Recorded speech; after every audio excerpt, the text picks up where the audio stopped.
All right. Hey, hey. Welcome back, guys. All right. So we're going to get into a collective message.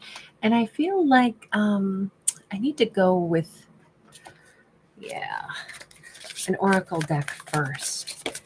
Collective message is not zodiac specific. As we get zodiacs, I'll call them out. But we start with wild. And we have kind of the feel of somebody escaping into the night.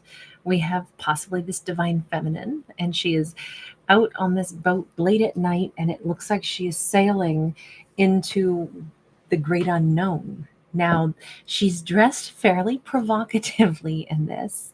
So, this could be she's doing something quite wild. We could have a feminine that is doing something out of the ordinary for her. She could be, and this could be figuratively or literally, but she may be saying, you know what?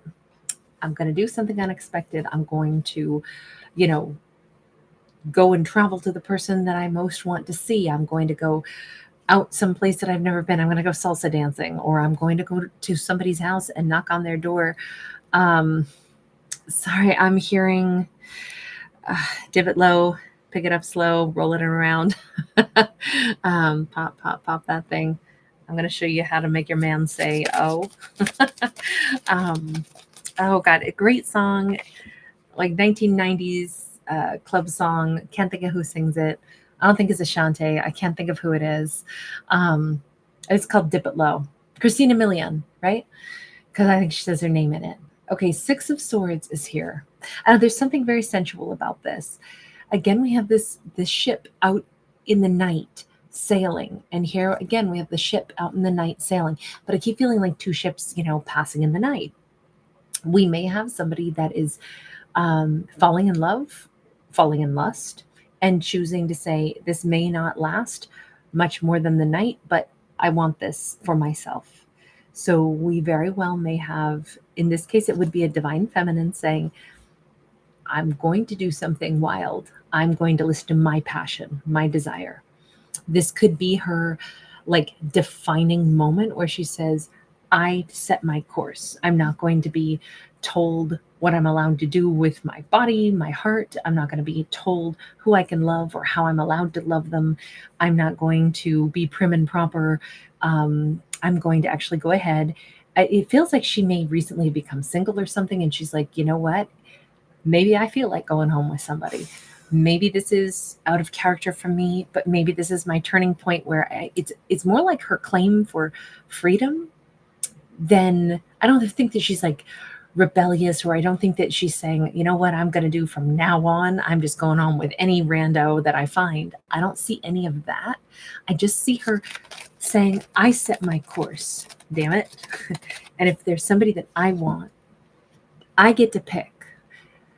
I'm going to pick what makes me happy. There's a sun. And I feel like this desire to say, I don't have to live in somebody else's confines. I don't know if she was held too tightly in the confines of society, the confines of a family, confines of a previous connection, confines of an unhappy marriage or unhappy romance, or, parental control or something. But she is a full grown adult who is free to make her own choices. And I think one of her choices is, I want to wear something more daring. Maybe I do want to sail my ship or drive my car over to somebody's house, or I want to go and I want to experience, love, lust, whatever it is that would actually make me happy. Hey, maybe I was in a, loveless marriage, or maybe I was told that these, I'm supposed to follow these rules, and this is the category of person I'm permitted to date, only the people that are approved of by family. This is her making a break for it and saying, no, I hold my compass of my life. And this might be the first real choice she's made for herself that's like really, really big. Like, I'm picking where I lay my head at night, on whose pillow I'll sleep beside. It just feels like it's very much a claim of like independence for her heart, her claim to independence for her body, her claim to independence for like her own happiness. Now, it does have a decidedly sensual nature on this card. It's the only reason I'm bringing it up like this, where it could be also like, nobody from now on gets to tell me who I'm allowed to kiss, or, I don't have to worry about who disapproves of my boyfriends or girlfriends, or, whomever I'm attracted to. She's like, I'm finally going to be happy and I'm going to do it like overtly. I don't care who knows. I'm not rubbing people's noses in it, but from here on out, I go where I choose. From here on out, I'll wake up wherever I choose to wake up. It really feels like somebody who was very, very much like confined and now she's not. Queen of Cups, you know, she's needed to be happy for a long time. She's needed to, I think she's very sweet, very loving. But I also wonder if she's never yet been able to like really take a walk on the wild side for her own happiness, which is the only reason I'm kind of like chuckling a little bit is she doesn't look like she's oh so wild. It looks like she's a very loving person, but maybe she was either, you know, subtly coerced or warned away from, you know, somebody she really would have wanted to date or somebody she really wanted to pursue a relationship with, somebody that she might actually really love. And she's finally like, I'm not going to let anybody tell me who I can and cannot love, because we just keep seeing her get happier, but actually like at no point in time is this somebody who's like losing any moral compass or anything. She has her own moral compass about what's right for her. You know, she's not out hurting anybody else, but she is definitely choosing what she wants for her own self. It happens to be that she's very loving. It happens to be that she's also very sensual. Queen of Cups is extremely sensual. And maybe she never got to choose a partner that she really felt like expressing all of that to until now. We have a Six of Pentacles in the reverse. She's definitely breaking ties, I would say, with family or a previous, like, heck, it could even be that, like, and don't ask me why I get such a strong vibe that this is somebody who has, like, lived in a world that was very cookie cutter. Maybe she had, you know, a job where, you know, family knows who she works for. It's all within the community. It's all, you know, like maybe her job. She's like, hey, I may not even be able to work at that job anymore because I'll be shunned by, you know, I just picture like tisk tisk, you know, shame fingers being wagged at her. And she's like, I don't care. I don't think I need to work at a job like that if it's everybody's confining as, you know, my family is, or if everybody thinks that they get to tell me who I'm going to love, what's going to make me happy. Maybe they're the ones with the problem. Maybe they're controlling. Maybe that's why I don't really need their stability if their support and stability is only given to me as long as I never step out of line and actually express my own self. They want to call me wild when really I'm just being a Queen of Cups and gravitating toward what I genuinely love. Maybe the problem here is that people haven't cared about whether or not I was happy. And I think I should care about if I'm happy. And if that means I don't have their support, I don't think that that's real support. If somebody doesn't care if you're happy, but will only give you support or will only allow you to have that job as long as you do what I say, I just feel like she's had to buck like an entire oppressive group, and she's like not doing exactly what they want. This could be a religious group, this could be just a tight knit community, but they're, I don't know, to me I'm like, run baby run, get the hell on out of there, go do your thing. I'm so happy that she's finally choosing happiness. And the thing is, it's not like she's saying, now I'm going to go and be corrupt, and that's what they were just trying to, you know, save me from my terrible corrupt ways. She's not doing anything, you know, illegal, dangerous, or anything. She's actually this wonderful Queen of Cups. So it's really strange that she would lose, you know, someone's support just by choosing her own path in life that makes her a little bit happier, when her own path is very respectable, very lovely, very generous hearted, very beautiful. But it's weird how it definitely feels like there was a toxic control over her. And as she lets herself be released from that, her beauty shines even more. And she wasn't getting support from whomever is no longer going to be there for her. I think she basically slipped off the leash that was on her. Yeah, Nine of Cups. Look, she may sit down and have a little sip of wine or grape juice or whatever this is to celebrate her sense of freedom. The Nine of Cups is like, I can't believe this. I'm really happy for the first time. It's okay that I'm shunned, or it's okay that other people won't support me. I would rather support my own happiness and my own life and maybe choose the lover that I want, and maybe dress the way I want, and maybe drink what I want once in a while. Doesn't have to be in excess or anything like that. I don't see her on a destructive path. That's the thing. There isn't a destructive energy to her, yet she's being called wild and she's the Scarlet Woman all of a sudden. And it's kind of comical. I think she's going to be married happily ever after, probably run a great business, be very successful. This is someone who her version of happiness is just different than the version of happiness that other people around her wrote for her. I don't know who this was, but I feel like it was everybody in her life had this opinion of how she had to do things. And if you step outside the confines of the group, then, oh, can you believe? I just feel like there's so much weird gossip because this is so overblown. It's like she's being called this wild Scarlet Woman when in fact she's actually very prim, very proper, and going to be very successful and possibly have a very happy ever after with the person that she chooses to marry. This is definitely a feminine who's headed for like the life that actually suits her. Thank God she's got the courage to buck what everybody else tells her is supposed to make her happy when she knows damn well it doesn't. Thank God. That takes a real strength, I think, men or women, to, break away from, the peer pressure of a group, especially one that we might be, steeped in, raised in, surrounded by, especially when our livelihood might depend upon, appeasing the group, and the family is connected to the livelihood and all of those things. And then it's, circles around to like people telling you who you're supposed to date and marry. Like that's like control in every aspect of one's life. And to buck all of that and choose a life that's truly authentic, that takes a lot of personal willpower and a lot of, independent spirit. Nine of Coins. She is seriously powerful backbone, powerful sense of self. Wherever she developed this, I don't know, because it feels like she can very much say that she's a self-made, independent thinker. The fact that she's okay knowing that she might be shunned and will not have support, and I would say shunned, not just lack of support. I'm saying like kicked out of the group and ostracized, and yet here she is. Like, honestly, sometimes it's easier to live life without a safety net under you on that tightrope, because you find out they were making me walk a tightrope. Life is not a tightrope if you choose the path you actually want. It's a nice, comfortable, wide path. I was on a tightrope feeling like I need their safety net under me because they were constantly stressing me out, telling me that I was on a tightrope. One little mistake and you could fall, but that's why you got to do what we say, and then we can support you when you inevitably fall and you don't do good enough like we said you were supposed to. Life is not a tightrope.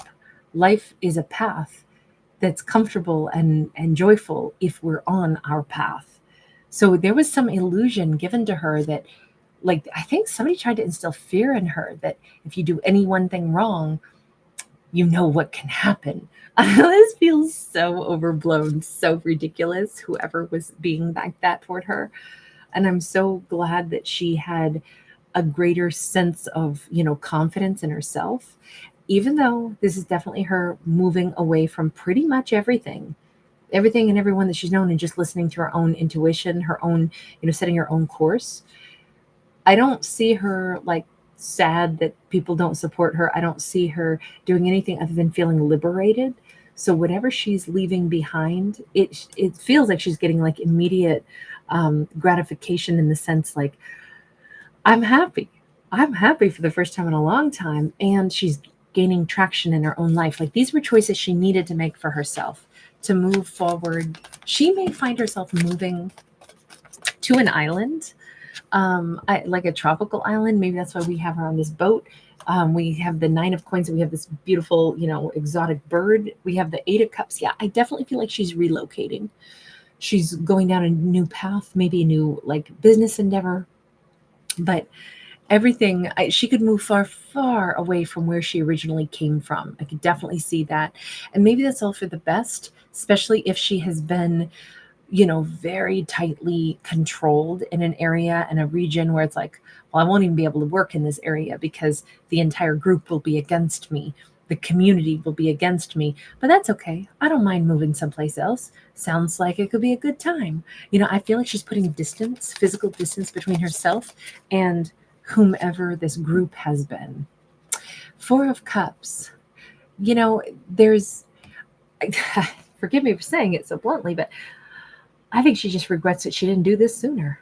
What took me so long? Somebody in her family had to have been a bit of a pioneer. Maybe that's the bottom line. If nobody was ever a pioneer or brave enough to go and explore, or brave enough to branch out, we never would have discovered that the world is round, not flat. If no human ever had the courage to try something different, try something new, whole generations of families would never have ended up, living in whatever parts of the world they lived in. And I just wonder if there is some pioneering spirit in her. There's some ancestor that like watches over her, because we have this like sketched out feminine who's got a very like old fashioned bun. Like, I don't know if there was a, woman suffragette or something like that in her background. Somebody that actually paved the way. Look, it doesn't have to be about a feminine, but you notice we've had a very strong feminine vibe throughout all of this. And this makes me think of like, the incredible women that came before my generation, that fought for our right to vote, how important that is. That's something we should never let go of, how that's something that, is monumental to create that fairness and equality. Every civil rights movement that's ever occurred is something to be so proud of and to hold on to, and it just feels like that is what makes change. You have to have somebody brave enough to say, it's okay that not everybody will like this. In fact, some people won't even want to talk to me anymore. This is a necessary change because this is right and this is fair. Then I should be allowed to live my life, not hurting anybody else, and have the equal ability to live how I wish to live.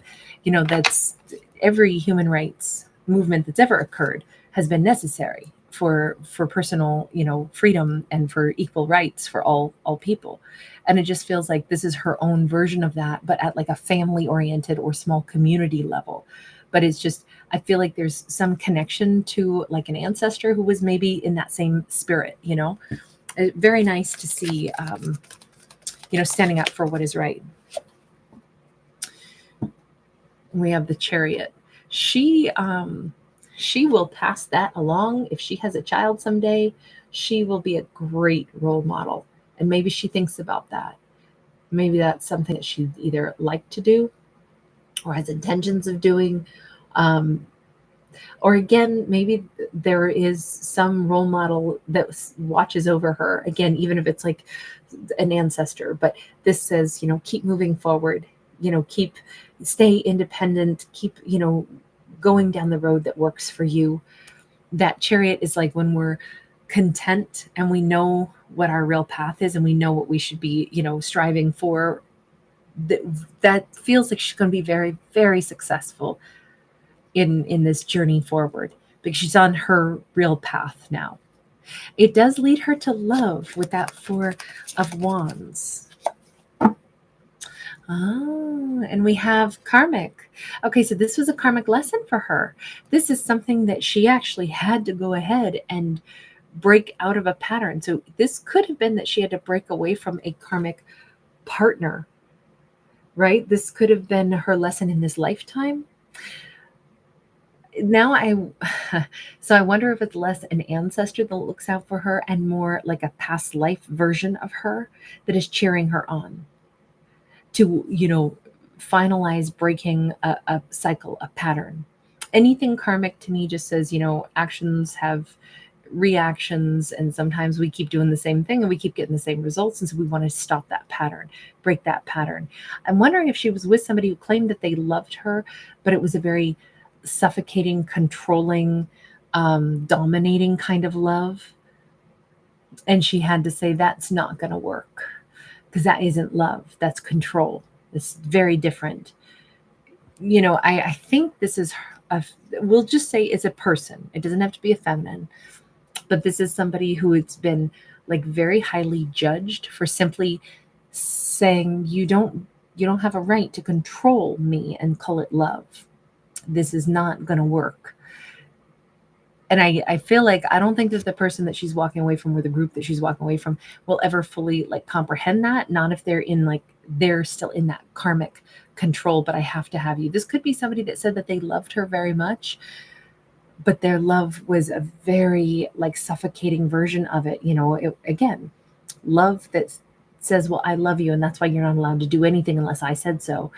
You have to do exactly this. You have to live exactly this way because I said so. That doesn't sound much like love to me.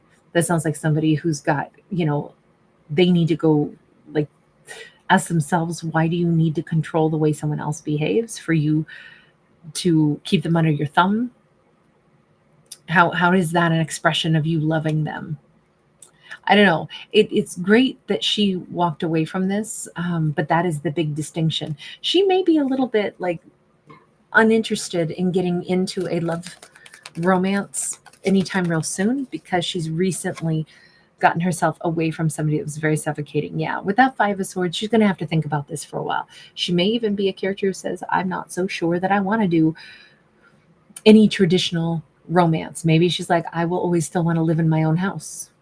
I'll want to have a romantic partner, but I won't let anybody get any control over me unless there's, enough time and we've really built until I can really see that they won't change over time and then suddenly revert back to the karmic that I was once upon a time with. I could see her saying, I will date somebody, live in separate homes with them, be monogamous with them, but I will not let any of my freedom go now that I've gained it until we've played out quite a bit of, times together. I want to see somebody in every version of life that I can. And when we finally are done, playing out lots of conversations and maybe even some years together, then I might consider marrying somebody.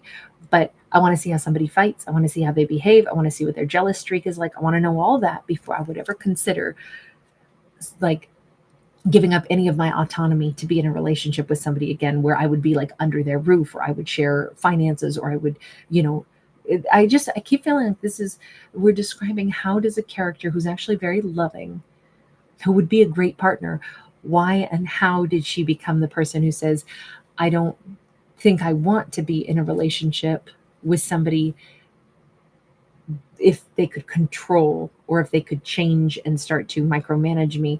This is like a loving person who would be great in a partnership who's hell-bent she's not living with anybody. This is why. And I don't think that it's fear. I think it's just protection of her autonomy to a certain extent is what it says. So interesting story, just because we're seeing the subtleties of, what it's taken a character to gain their own personal sense of freedom. Now, let's say this story was about a man, not a woman, right? I don't never care about genders anyway in my stories because we're just talking about energy, not genders. But this story could just as easily have been about a masculine. And that could still be, this is why a masculine doesn't want to be married or they don't want to move in with anybody. It's like, look, I had a very controlling family, then I had a very controlling ex. It's not that anybody is broken. In fact, I don't think we've seen a stronger character, but it does say, I don't want to like end up feeling controlled again. And I know that sometimes that's a slippery slope to get there. So I'd rather, even if it's a point of contention, I'm sorry, but I'm not living with anybody. I don't want to be married. Not anytime soon anyway. And I think, it's simply because it took a lot to get their life happy and to get it to where it is. It's not even that they don't trust love. It's more like, look, I like my freedom and I want to make sure that I have that chance to first just regain my autonomy for a big chunk of time. So however we look at this is a character who had to work very hard to get their personal freedom. And they know the price of that. So, all right, I'm going to leave this one here. You guys, thank you so much for being here. Really good to see you all tonight. RT with Juno Wild. Hey. Sweet. Thank you again, honey. Using my intuition. Wonderful to catch you. Empress Unicorn 111. So nice to hang out with you again tonight, you guys. I'm so touched that you guys are still up with me. RS Love, that's a great one. Annette, thank you, Angel. Thank you for reminding me. I so appreciate you guys giving it a thumbs up. Thank you so much. Nick in Australia, you're on the 12th. Happy almost birthday, sweetheart, and thank you. I hope this is going to be your best year ever. Zion's gamming. Thank you, love. Small TV, good to see you, sweetheart. Hi, Leah. Aw, you sweetheart. Thank you, Leah. So nice to catch you this evening. Jem, hi, hun. Oh, sweet. I love me some UB40. I love their version of red wine. I think they covered it the best. I mean, Neil Diamond's great too, of course, but UB40, oh my gosh. They've got another one that I just love. Please, please don't make me cry. Um, oh God. And there's like 5 others that are now trying to bust into my head, but that particular song I'm going to have to listen to tonight. Bruce Reed. Thank you. I know it's so weird for me to put out a collective story so late at night. I have to be honest. I should have done videos this morning because I did have time this morning, but I looked over at Aries and I said, Aries, you want to go outside in the sunshine and play for a couple hours, huh? And I admittedly had work to do outside and I love to go outside. And I was like, it's Sunday and, it was my birthday yesterday. And so, I should be able to go outside. And so we spent a bunch of hours outside today.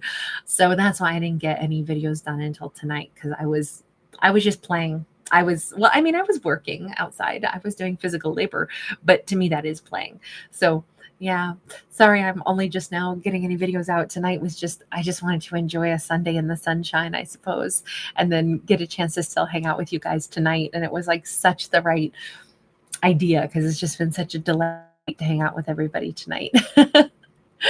Denisa, hi, sweetheart. Vivian, I don't know who Jack is. I'm sorry if you experienced a loss. I'm not sure if that was more a turn of phrase or not, but I'm certainly sorry if that was. I see that you're okay. So is that in a song?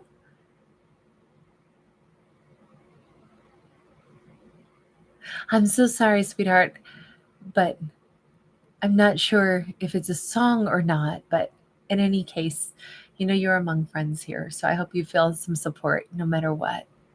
Black Butterfly 25. Hi, sweetheart.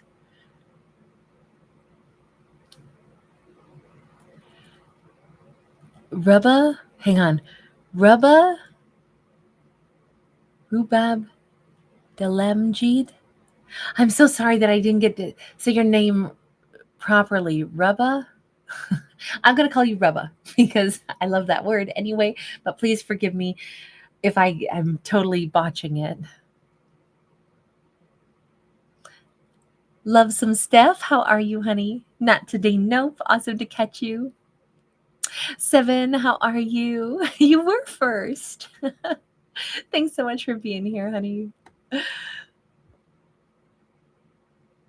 Silver Surfer, thank you so much. Thank you so much. You're so generous. Thank you, Angel.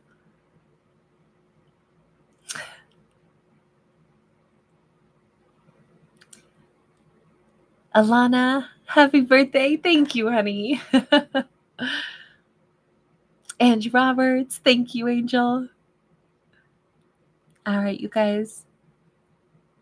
Oh, RS Love, referring to Titanic. Yes. Yes, that's it. Okay. Thank you. You guys have a wonderful evening, everybody. I will see you bright and early tomorrow. We'll have a one of the 6 a.m. videos that will come out for some of the signs and symbols. RS Love, you're so awesome. But I'll see you guys tomorrow. It'll be the first. All right. Take care. Bye, everybody.